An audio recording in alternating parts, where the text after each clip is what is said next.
Hello guys, स्वागत है आपका सिटीजन सी चैनल पर। और आज आप देखने वाले हो 2011 में आई Australian suspense thriller movie Crawl का ब्रेकडाउन, जिसके राइटर डायरेक्टर हैं पॉल चाइना। वो कहते हैं ना, अंडररेटेड, सही कहते हैं। ये मूवी देख के समझ जाओगे।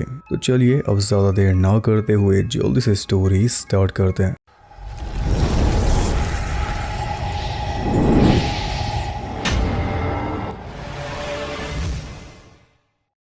मूवी स्टार्ट होती है एक गैस स्टेशन पर, जहां पर एक स्ट्रेंजर आकर रुकता है क्योंकि उसकी कार में थोड़ी दिक्कत आ रही थी। वो अंदर जाकर वहां के ओनर रस्टी को अपनी प्रॉब्लम बताता है, तो रस्टी कहता है कि गैरेज तो आज बंद है, कल ही ठीक हो पाएगी। लेकिन स्ट्रेंजर के पास कल तक का टाइम नहीं था। वो कहता है कि मैं अपनी फैमिली के पास जा रहा हूँ, मेरे फादर की तबीयत बिगड़ रही है। तो रस्टी पूछता है कि पेमेंट कैश देगा ना। वो कहता है हाँ। तो रस्टी ने उसकी गाड़ी ठीक कर दी, लेकिन ठीक करने के बाद पैसे बताए $200, जो काफी ज्यादा थे। ये सुनते ही स्ट्रेंजर का मुंह सड़ गया। वो बोला, मुझे पता था तुम लालची हो। बस इतना बोलते ही उसने गन निकाली और सीधा रस्टी के माथे में गोली मार दी। पर गन को वहीं पर फेंक कर वो चला गया। ये था इंट्रो। इससे पता चला कि स्ट्रेंजर कहीं ट्रैवल नहीं कर रहा था, बल्कि वो रस्टी को मारने आया था। उसे सुपारी मिली थी, लेकिन मारने से पहले उसने कंफर्म किया कि मरवाने वाले ने जो बताया है वो सच है भी या नहीं, रस्टी लालची है या नहीं। वैसे रस्टी ने शुरुआत से ही साफ कर दिया था, गैरेज बंद है, कल ठीक होगी बोलकर उसने पहले काम की वैल्यू बढ़ा दी थी। फिर भी स्ट्रेंजर ने उसे मौका दिया अपनी मजबूरी बताकर कि मेरे फादर बीमार है। पर इसके बावजूद भी रस्टी ने $200 मांगे, जबकि स्ट्रेंजर की कार में कोई दिक्कत थी नहीं।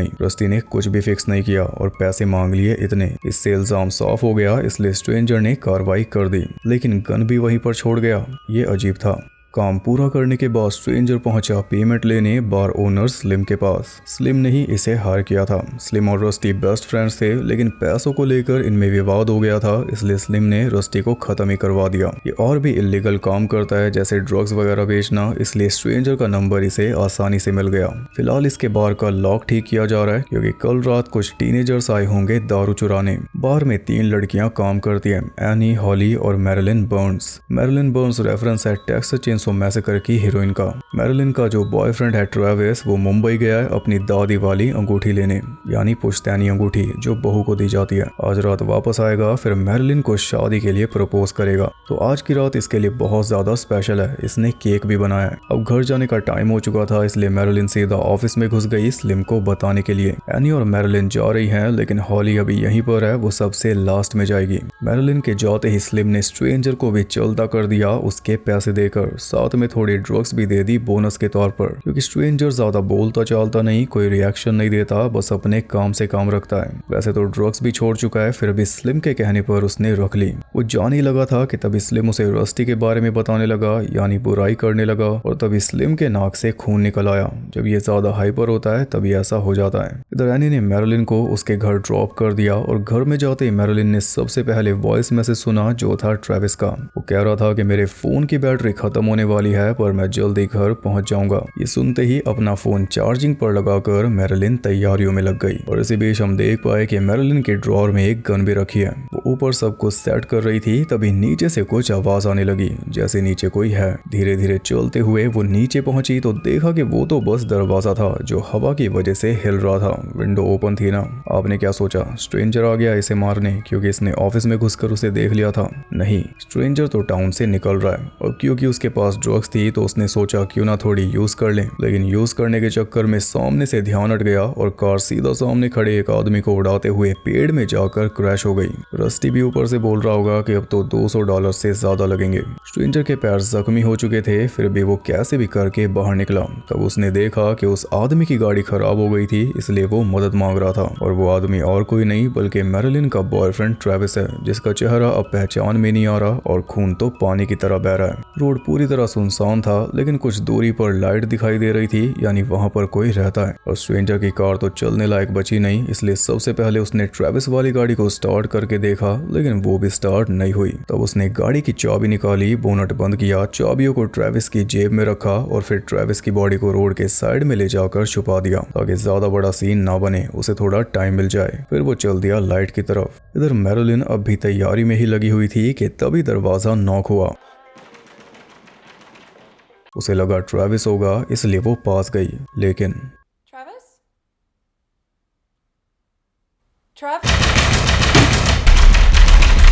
जल्दी पता चल गया कि ट्रेविस तो नहीं है, वो स्ट्रेंजर है। जो लाइट दिखाई दे रही थी वो मैरिलिन के घर की थी, इसलिए स्ट्रेंजर यहाँ पर पहुंच चुका है। मैरिलिन ने दरवाजा नहीं खोला, इसलिए वो बैक डोर से अंदर आ गया।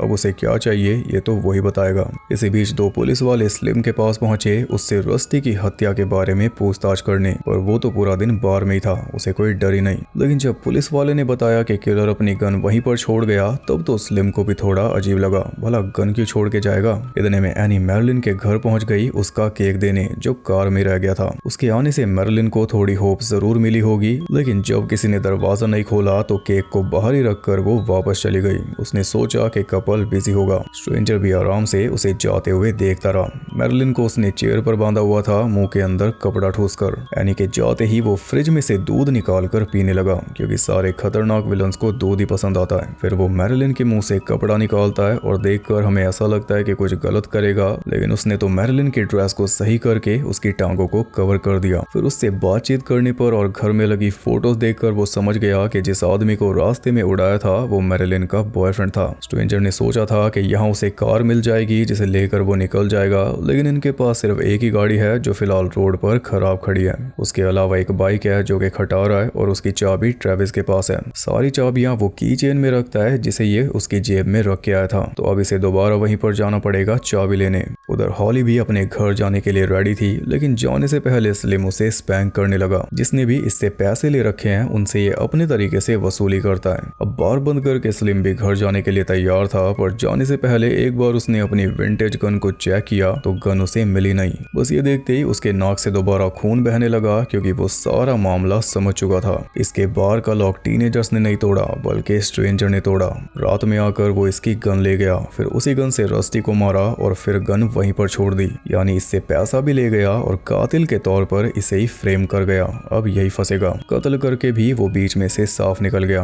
अब कोई सर्च ऑपरेशन चलेगा ही नहीं। बहुत ही ज्यादा शातिर किलर है। इधर वो घर में पेन किलर्स ढूंढ रहा था और जब नहीं मिली तो ड्रग से ही काम चला लिया। फिर मैरिलिन का फोन लेकर सीधा पहुंचा वापस रोड पर और जाकर देखता है कि ट्रेविस तो सड़क पर रेंग रहा था। जैसे ही वो रुका ये उसके नजदीक गया चेक करने कि अब भी जिंदा है या मर गया, और तभी ट्रेविस खांस पड़ा तो खून के छींटे इसके ऊपर गिर गए, जिस वजह से गुस्से में आकर इसने पीट पीट कर ट्रेविस को खुद ही मार डाला। फिर उसकी जेब चेक की तो वही अंगूठी मिली जिसे लेने ट्रेविस मुंबई गया था। स्ट्रेंजर ने वो अंगूठी रख ली। फिर चाबियां लेकर उसे ठिकाने लगा ही रहा था कि तभी सामने से स्लिम आ गया। स्लिम जब आकर रुका तो उसे स्ट्रेंजर की कार दिखी और ढेर सारा खून दिखा जो रोड के साइड में जा रहा था। थोड़ी दूरी पर मैरिलिन का घर दिख रहा था, इसलिए स्लिम सीधा उसी तरफ निकल गया और स्ट्रेंजर को भी पता था कि वो वहीं पर जा रहा है। घर में जाकर स्लिम ने मैरिलिन को फ्री किया और ये बताया कि ट्रेविस की गाड़ी रोड पर खड़ी है, आसपास खून ही खून है। वो पूछ रहा था कि स्ट्रेंजर कहाँ पर है। तब स्ट्रेंजर पीछे से आया और सीधा कुल्हाड़ी उसकी गर्दन में घुसा दी। मौका देखकर मैरिलिन भागना चाह रही थी, तभी पीछे से कुल्हाड़ी आई। वो तो किस्मत से मैरिलिन बच गई। सीधा ऊपर भागी तो स्ट्रेंजर भी धीरे से उसके पीछे गया। अब यहाँ पर चूहे बिल्ली का खेल चला जो काफी अच्छी तरह दिखाया गया है। थ्रिल और सस्पेंस सही है। फिलहाल मैरिलिन के पास भी एक गन है, हमने देखा ही था। बस चोरी छुपे वही गन मैरिलिन ने उठा ली। वो दरवाजे पर गन ताने खड़ी थी और दरवाजे की दूसरी साइड स्ट्रेंजर खड़ा था कुल्हाड़ी लेकर। जैसे स्ट्रेंजर ने डोर नॉब घुमाना शुरू किया मैरिलिन ने ट्रिगर टाइट कर लिया, जिसकी आवाज सुनते ही स्ट्रेंजर चुपचाप पीछे हट गया। नीचे दरवाजा खुलने की आवाज आई तो मैरिलिन को लगा कि वो बाहर निकल गया, लेकिन ये बस उसकी चाल थी। जैसे ही मैरिलिन नीचे पहुंची उसने कुल्हाड़ी मारकर मैरिलिन की नाक तोड़ दी। गन भी दूर जाकर गिरी। वो दूसरे वार के लिए तैयार था, पर उससे पहले मैरिलिन ने गन उठाकर उसे गोली मार दी। मरने से पहले आखिरी बार ड्रग्स लेना चाह रहा था, लेकिन ये भी नहीं हो पाया। पुड़िया हाथ से छूट गई। बस तभी मैरिलिन ने एक और गोली मार दी। मैरिलिन उससे जीत चुकी थी, पर तभी उसने अंगूठी निकालकर मैरिलिन के सामने फेंक दी, जिसे देखते ही वो रोने लगी और ये हंसने लगा। कुछ इस तरह ये मूवी खत्म हुई। दोनों एक दूसरे के सामने बैठे हैं और दोनों के सामने वो चीज पड़ी है जो उन्हें हासिल नहीं हो पाई। स्ट्रेंजर के सामने ड्रग्स और मैरिलिन के सामने एंगेजमेंट रिंग। इसलिए मरने से पहले वो हंस रहा था, क्योंकि मैरिलिन जीत कर भी हार गई। अब स्ट्रेंजर का जो कैरेक्टर था वो काफी कॉम्प्लेक्स था। कभी लगता है कि उसमें एथिक्स हैं, तभी वो दिखा देता है कि नहीं है, लेकिन फिर लगता है कि थोड़े बहुत हैं, पर फिर लगता है कि नहीं है। रस्टी को मारने से पहले खुद कंफर्म किया और मारते ही मरवाने वाले की सजा भी इंश्योर कर गया उसी टाइम, लेकिन फिर उस कपल के साथ बिना बात के इतना गलत किया। ऐसा भी कह सकते हैं कि उसके हिसाब से सिचुएशन सी ऐसी बन गई थी, फिर भी उसके एथिक्स कॉम्प्रोमाइज थे, इतना तो तय है। बात करें मूवी की तो जो इसका स्टाइल है वो किसी वेस्टर्न की तरह है, no country for old man type, और ये कई जगहों पर काफी स्लो भी है, लेकिन एकदम हिसाब से, कह सकते हैं कि प्लान के तहत, क्योंकि फिर अचानक से हार्ट बीट दौड़ा भी देती है। जब हम निश्चिंत हो जाते हैं तब ये अटैक कर देती है, तो वो भी इसकी अलग ही खासियत है। इसने कई सारे अवार्ड्स भी जीते हैं और 30 से ज्यादा फिल्म फेस्टिवल्स के अंदर ये दुनिया भर में प्रीमियर हो चुकी है, लेकिन रिलीज फिर भी नहीं हो पा रही थी। ब्लडी डिस्गस्टिंग नाम की एक मीडिया कंपनी है जो VHS मूवीज बनाती है, उसने इसे रिलीज किया था 2012 में, पर किसी ने देखी नहीं। जबकि इस साल कितनी सारी ऐसी मूवीज आ रही हैं, द स्ट्रेंजर्स चैप्टर 1 वगैरह, जिनका थीम कुछ ऐसा ही है,